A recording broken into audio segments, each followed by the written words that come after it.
हम मुसलमानों के विरोधी नहीं हैं भैया ना। इस देश को आजाद कराने में मुसलमानों ने भी सहयोग दिया, पर कायदे में रहेंगे तो फायदे में रहेंगे। कल लेकिन जब तुम्हारे मकान जलाए जाएंगे, तुम्हारी बहन बेटियों की इज्जत लूटी जाएगी और बांग्लादेशी हिंदुओं जैसा हाल किया जाएगा, तब तुम्हें हमारी याद आएगी। मेरठ में बागेश्वर धाम के पीठाधीश्वर पंडित धीरेन्द्र कृष्ण शास्त्री ने कहा कि हम मुसलमानों के विरोधी नहीं हैं। इस देश को आज़ादी दिलाने में मुसलमानों का भी योगदान है।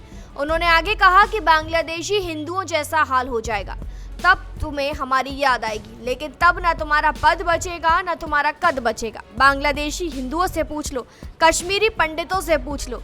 खबर चल रही है कि बांग्लादेश में हिंदू बस्ती को जला दिया गया, इसलिए देर मत करो। और क्या कुछ कहा कथावाचक धीरेन्द्र कृष्ण शास्त्री ने, आइए आपको सुनवाते हैं। अभी एक नई न्यूज आई बांग्लादेश से, हिंदुओं की पूरी बस्ती को जला दिया।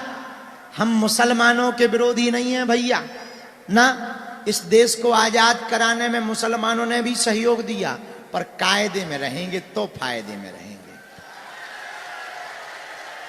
हम किसी के विरोधी नहीं हैं ना, हमें बुरा ना मानना। तुम कितने ही अमीर बन जाओ, बड़े पदों पे बैठ जाओ, आज हमारी बात सुनने में तुम्हें शर्म आएगी अगर तुम पद पे बैठे होगे। क्यों?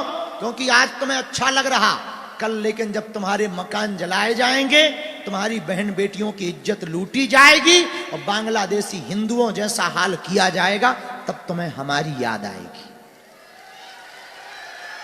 फिर न तुम्हारा पद बचेगा, न कद बचेगा, न घर बचेगा।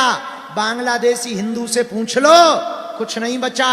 कश्मीरी पंडितों से पूछ लो, कुछ नहीं बचा। इसलिए मेरठ वालों, देर मत करो। हम तो प्रण दूसरा ले चुके, अब दूसरी पदयात्रा करेंगे। पंडित धीरेन्द्र कृष्ण शास्त्री ने कहा कि बुरा ना मानना, तुम भले ही बड़े आदमी हो, अमीर हो, मगर कल जब तुम्हारे मकान जलाए जाएंगे, तुम्हारी बहन बेटियों की इज्जत लूटी जाएगी, तब मत कहना कि देर हो गई है। वहीं मेरठ में चल रही 5 दिवसीय हनुमत कथा के पहले दिन पंडित धीरेन्द्र कृष्ण शास्त्री ने कहा कि हम दिल्ली से वृंदावन तक पद यात्रा निकालेंगे। कुछ लोग कहते थे कि 15 मिनट के लिए पुलिस हटा लो। हम उनसे कहना चाहेंगे कि ये देश संविधान से चलेगा, ये देश हनुमान से चलेगा।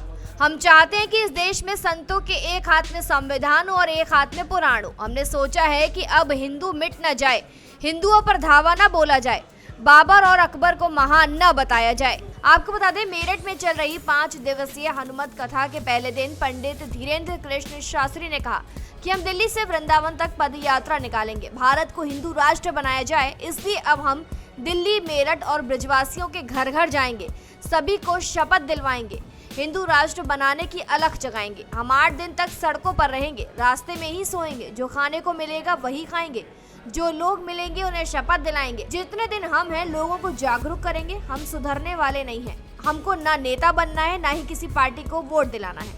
फिलहाल जानकारी में इतना ही। खबरों के लिए जरूर सब्सक्राइब करें भारत एक्सप्रेस।